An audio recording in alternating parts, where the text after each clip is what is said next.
Nous reprenons Shmuel Bet, Perek Chaf. Dans le chapitre précédent, Yoav a tué Avshalom, malgré la demande expresse de David Améler. David s'en prend à Yoav et lui enlève le commandement de l'armée. Il décide de le confier à Amasa. Amasa, c'était le cousin de Yoav, et qui avait été chef d'armée de Avshalom. Ensuite, nous avons vu comment David Améler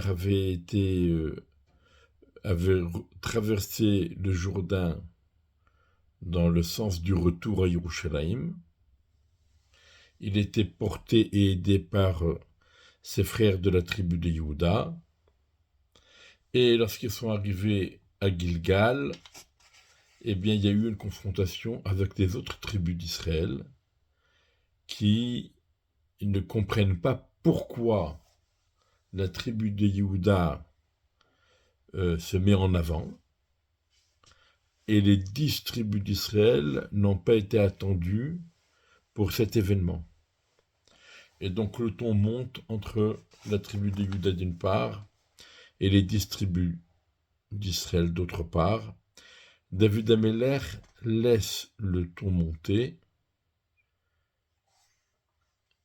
ce qui veut donc donner comme conséquence ce qui est relaté dans le chapitre 20 que nous allons étudier.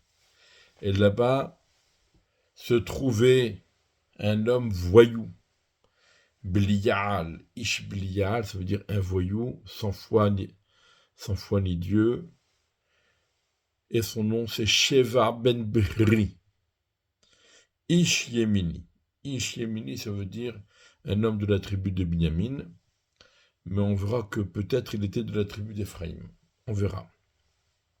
Il sonna du chauffard et il dit: nous n'avons aucune part, ni dans David, et nous n'avons aucun héritage à partager avec le fils d'Ishai, que chacun rentre chez soi, Israël. Donc, après cette confrontation entre les tribus, Sheva ben Biri dit: allez, ça suffit, laissez David à la tribu de Yehuda, et nous, on rentre chez nous, on n'a rien à voir avec eux. Donc c'est évidemment une rébellion contre David Améler. Et là, effectivement, Sheva ben Biri a réussi son coup. Tous les Bnei Israël, donc sauf la tribu de Yehuda, ont quitté David et ont suivi Sheva ben Biri, alors que les hommes de la tribu de Yehuda, eux, sont restés attachés à leur roi et l'ont accompagné depuis le Jourdain jusqu'à Yerushalayim. David est arrivé dans sa demeure à Yerushalayim.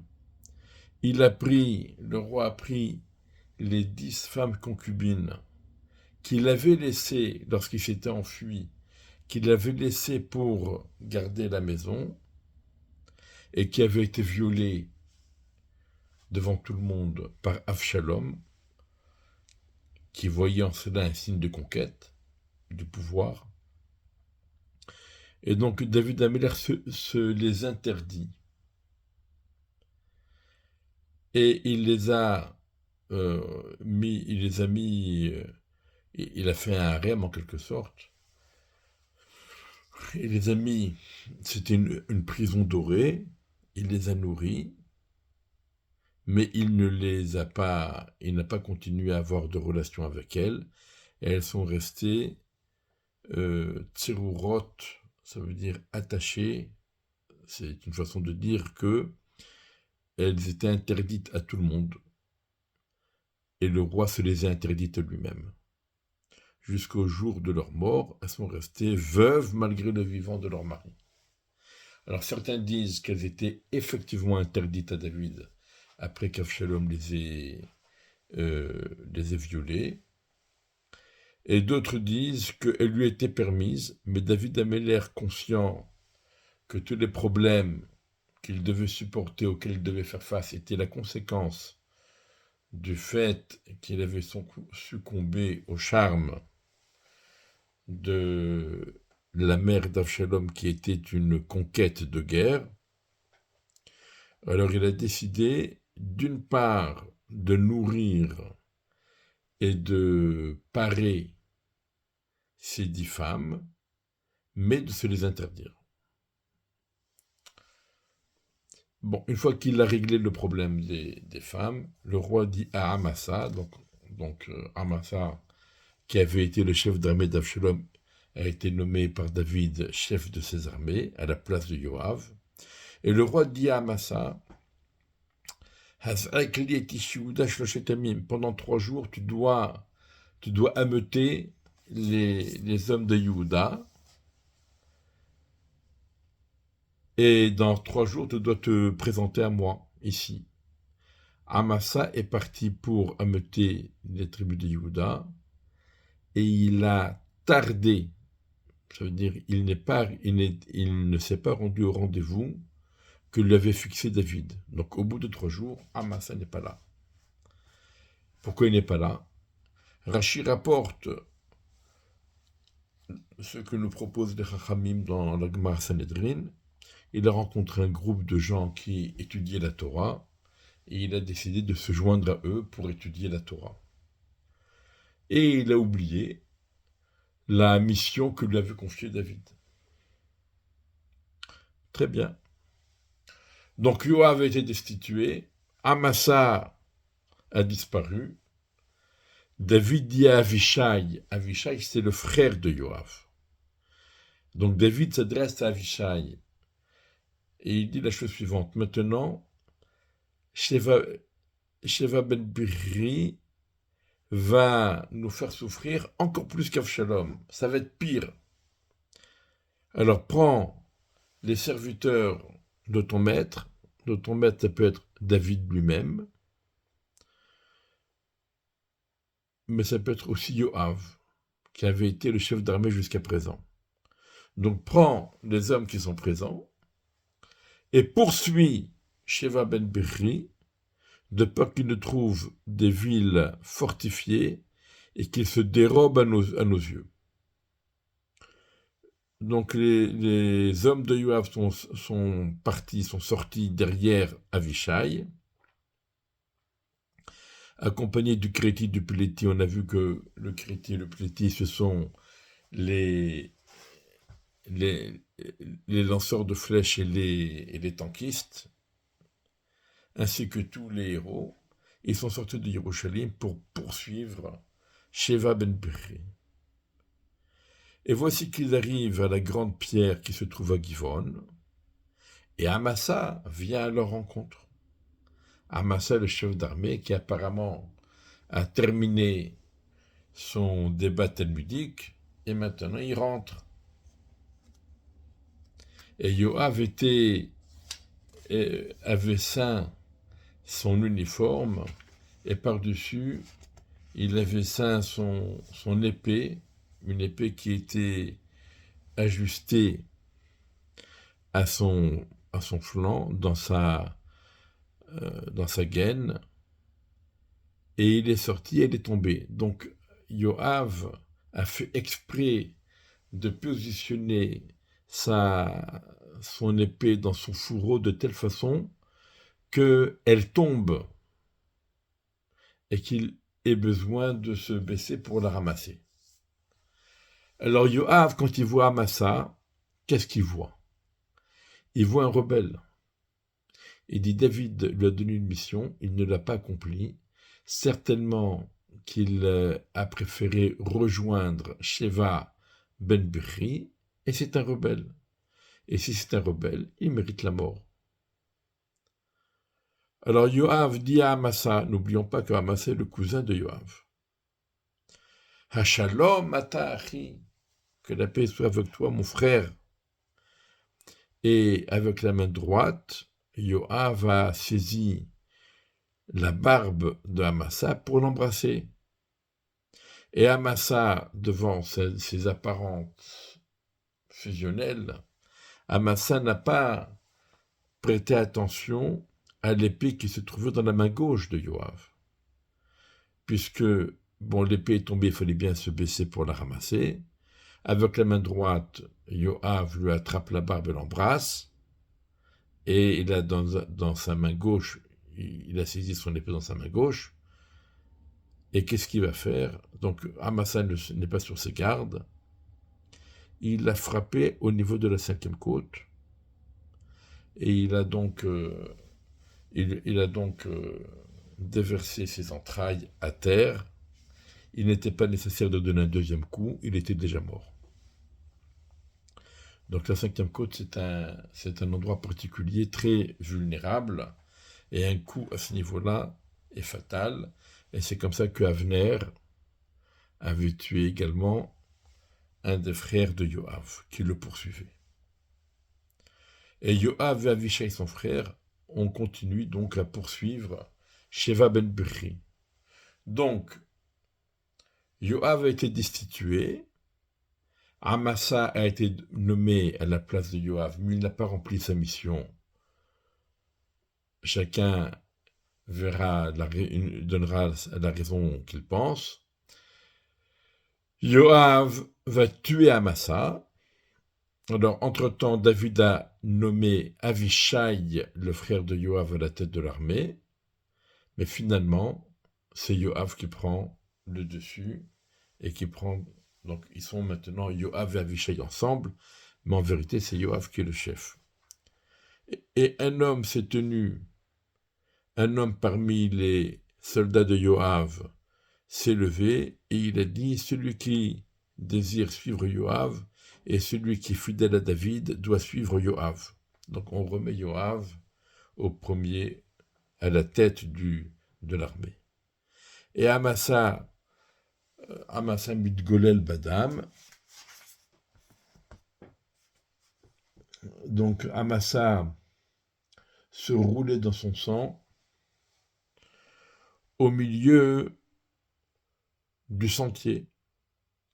Et un homme a vu que tout le monde se tenait près de ce... C'est comme lorsqu'il y a un gros accident dans la route et toutes les voitures freinent pour regarder. Donc ici aussi, tout le monde s'est arrêté pour voir le spectacle de Amasa qui se trouve sur le sentier et qui baigne dans son sang. Alors il a pris Amasa, il l'a enlevé de la route pour le mettre dans le champ et il a mis par-dessus un vêtement pour que plus personne ne puisse rien voir. Et pour que les soldats ne s'arrêtent pas pour regarder. Donc comme cette personne-là donc avait enlevé le corps d'Amasa de la route, alors les soldats ont repris le chemin et ils ont suivi Yoav pour poursuivre Sheva ben Bichri.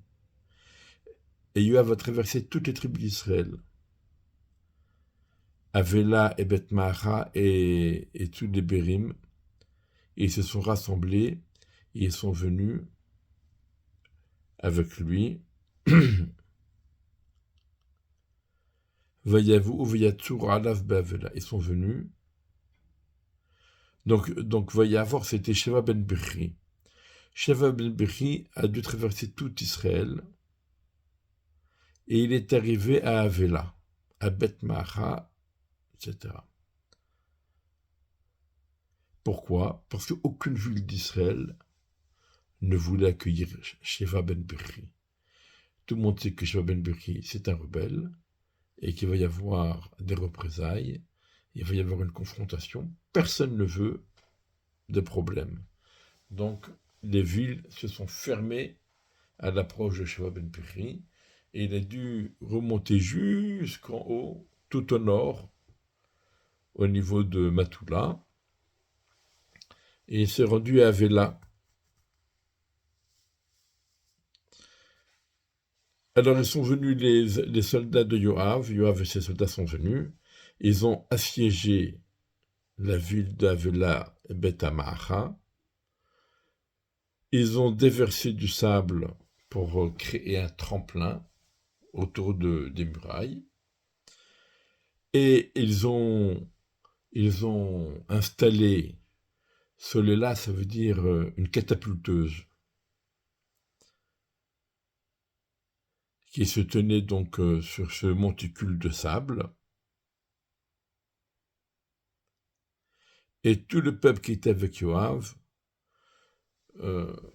Mashritim, la Pulachoma, donc Mashritim, ça veut dire qu'ils essayaient de démolir la muraille qui protégeait cette ville. Et voici qu'une femme, Isha Chachama, une femme intelligente, les Chachamim disent qu'il s'agit de Serach Batacher. Serach Batacher qui avait annoncé à Yaakov que Yosef était toujours vivant. La même Serach Batacher qui avait montré à Moshe où se trouvait le cercueil de Yosef qui avait été immergé dans le Nil. La même Serach Batacher qui maintenant doit avoir près de 700 ans. Donc elle a eu une longévité exceptionnelle. Eh bien, elle appela de la ville et elle a dit donc dans ces termes, Shimon, Shimon, écoutez, écoutez, dites s'il vous plaît, dites maintenant à Yoav, approche-toi de là, je t'adresserai la parole. Donc, on voit comment elle va doubler chaque mot, Shimon, Shimon. Alors Yoav s'est approché, malgré le danger, on sait que s'approcher de la muraille, c'est très dangereux. Malgré tout, Yoav s'est approché d'elle. Et la femme dit, c'est toi Yoav? Il a dit, c'est moi. Vatomerlo, elle lui a dit, écoute les paroles de ta servante. Et il a dit, je t'écoute. Vatomer les morts, elle a dit pour dire. Donc c'est redondant. Daber yedaberu barishona les morts. En premier lieu, on parle. Mais c'est redondant. Daber yedaberu. Vatomer les morts. On avait vu déjà Shimon, Shimon. Sha'ol ish'alu be'avel. D'abord, on pose des questions. Quand on arrive dans la ville de Avela, Avel, c'est une ville de gens érudits et intelligents. On pose des questions. On engage le dialogue.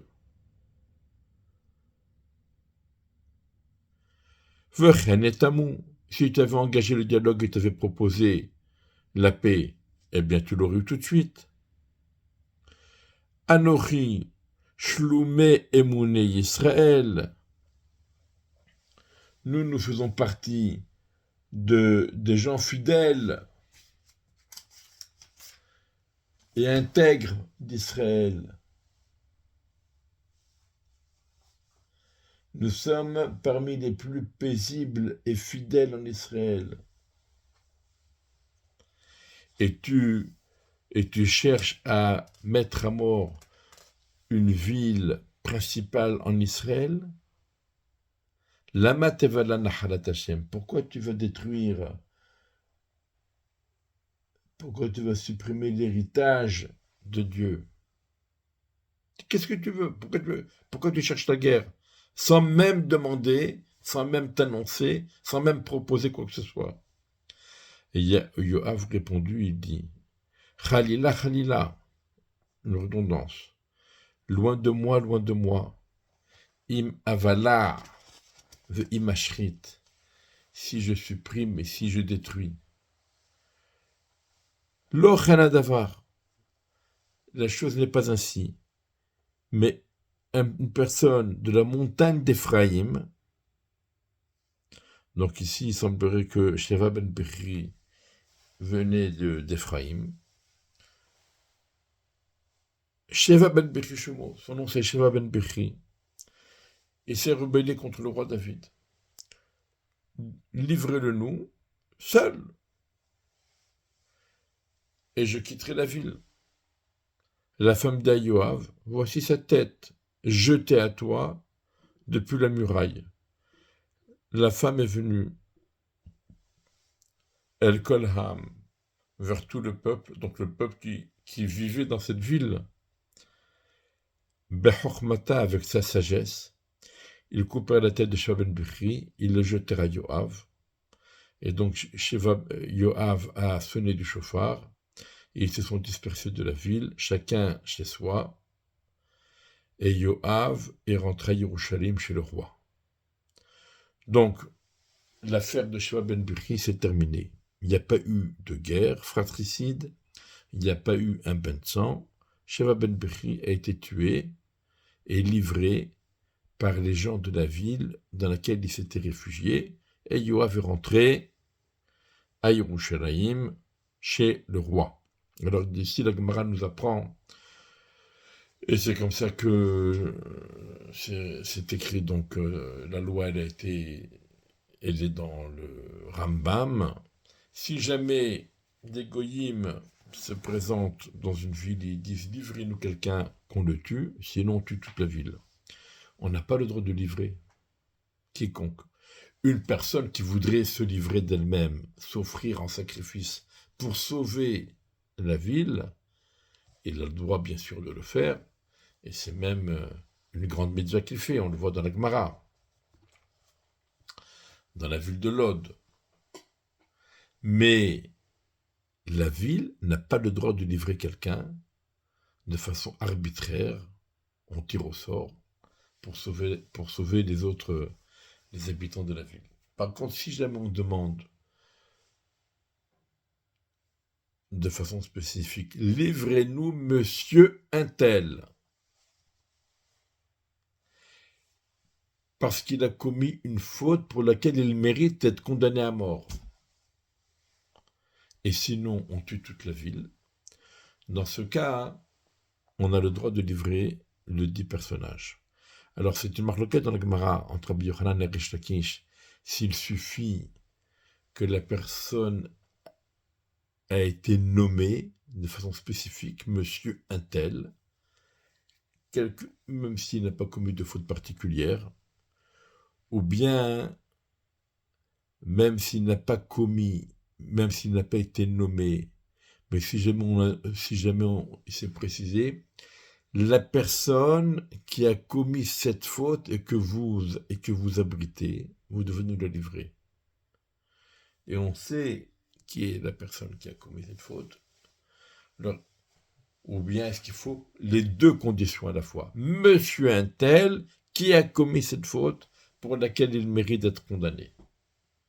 Quoi qu'il en soit, malgré le fait que ce soit permis, il n'est pas dit que ce soit une grande mitzvah à faire, et si on peut se débrouiller autrement, il faut bien sûr tout faire pour se débrouiller autrement. Quoi qu'il en soit, Sheva ben Bichri a été mis à mort, et sa tête a été balancée par-dessus la muraille pour calmer Yoav et ramener la paix donc dans l'Israël. Et Yoav et toute l'armée, Vechol Atzava Yisraël,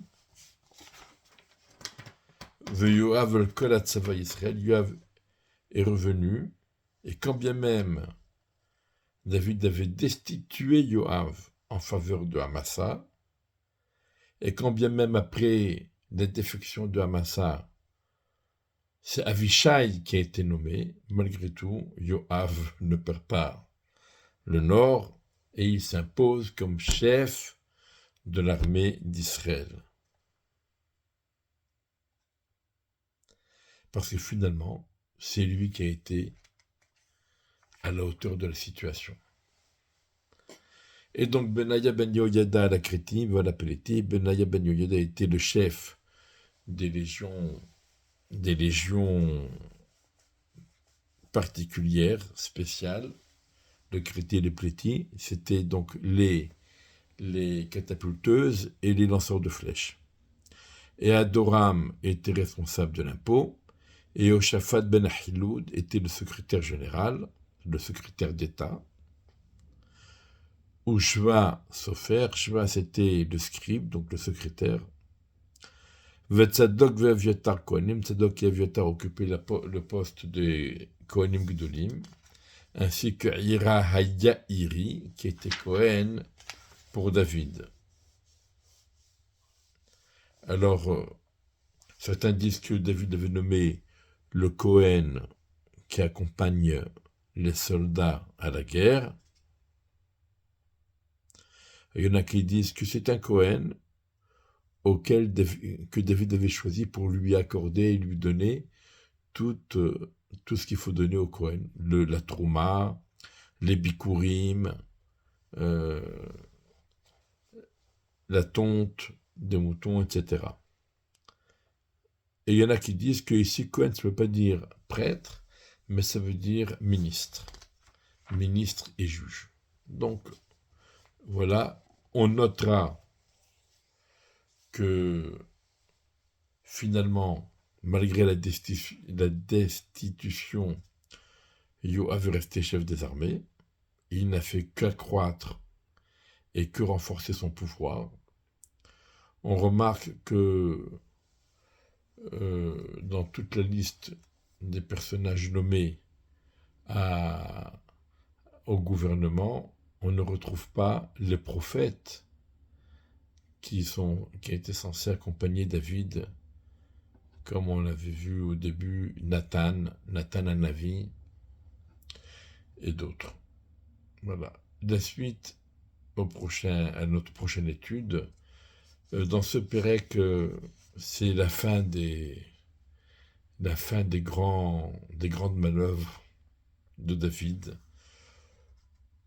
David a, durant sa vie, durant son règne, a commis des erreurs apparemment. Quoi qu'on dise, il y a eu des faux pas. Mais David a toujours assumé. Et c'est ce qui lui a peut-être, dans une certaine mesure, porté défaut.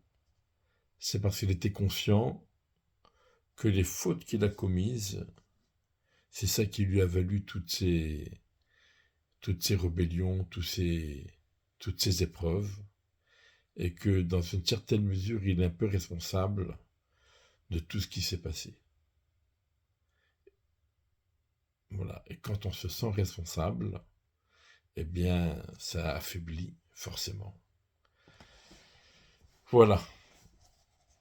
David a commis certaines fautes, il les assume, il fait teshuva, et il a écrit tout le livre de Teilim, qui est notre livre de référence pour toutes nos prières, dans toutes les situations, qu'Akadosh Baruch Hu accorde de nos prières, et qu'il nous conduise à la fin de cette guerre, et que Israël sorte glorieux et vainqueur de tous ses ennemis. Bezrat Hashem, la venue du Meshiach Tzidkenu, la reconstruction du Beth Amikdash et la reprise du service au temple.